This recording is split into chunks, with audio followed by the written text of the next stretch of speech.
நாங்க இருக்கிற வரைக்கும் நாங்க சொல்றதா இங்க சட்டம்.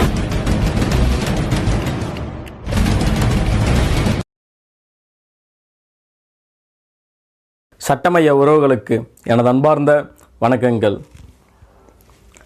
இன்றைக்கி நம்ம பார்க்கக்கூடிய விஷயம், பொதுவாக இப்போ பார்த்திங்கன்னா தமிழகத்தில் இருந்தாலும் சரி, இந்தியா ஃபுல்லாகவுமே இந்த பைக் ரேஸ் அப்படின்ற ஒரு விஷயம் ரொம்ப அதிகமாக நடக்குது அப்படின்னு சொல்லலாம். இதில் இந்த பைக் ரேஸில் ஈடுபடுற இளைஞர்களுக்கு சட்டம் என்ன ஒரு பிரச்சனையை உண்டு பண்ணும் அப்படின்ற சில முக்கியமான விஷயங்கள் இன்றைக்கி நம்ம பார்க்க போகிறோம். அது மட்டும் இல்லாமல் இப்போ ரீசெண்டாக இந்த டிடிஎஃப் அப்படின்னு சொல்லிட்டு டிடிஎஃப் வாசன் அவர்கள் எப்படி ஒரு சேஃபான ஒரு இடத்துல இருக்கலாம் அப்படின்ற சில முக்கியமான விஷயங்களை இன்றைக்கி நம்ம வீடியோவில் பார்க்க போகிறோம். தொடர்ந்து உங்கள் ஆதரவு கொடுங்க, சப்போர்ட் பண்ணுங்கள். எந்த வீடியோ பிடிச்சிருந்தா லைக் பண்ணுங்கள், 4 பேருக்கு ஷேர் பண்ணுங்கள். வாங்க வீடியோக்குள்ளே போவோம்.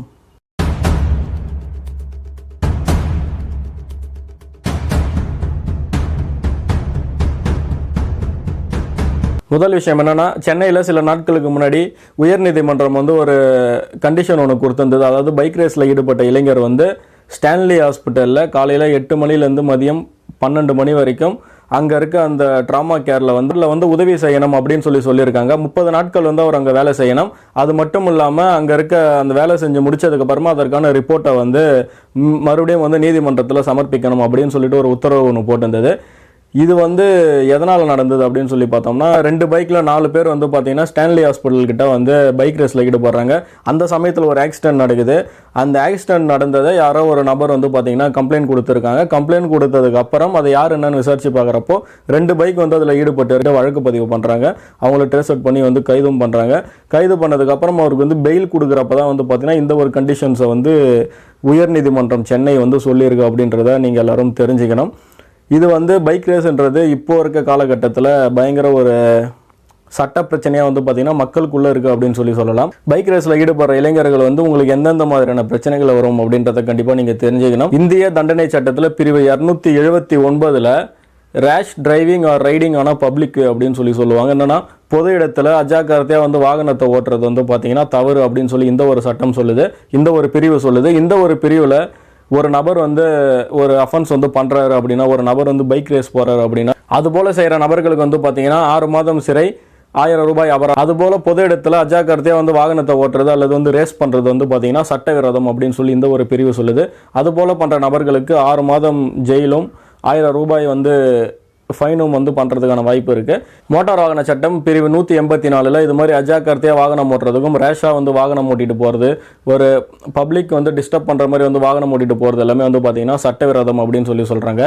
அப்படி செய்கிற நபர்களுக்கு இந்த பிரிவு 184 மோட்டார் வாகன சட்டப்படி பார்த்தீங்கன்னா 1 வருடம் வரைக்கும் சிறை தண்டனை தரதுக்கான வாய்ப்பு இருக்குது. 6 மாதத்துக்கு குறைவாகவும் இல்லாமல் 1 வருடத்துக்கு அதிகமாகவும் இல்லாமல் ஒரு சிறை தண்டனை கொடுக்கறதுக்கான வாய்ப்பு இருக்குது. 1000 ரூபாய்க்கு குறையாமல் ஃபைனும் 5000 ரூபாய்க்கு மிகாமல் ஃபைன் போடுறதுக்கான ஒரு வாய்ப்பும் இருக்குது.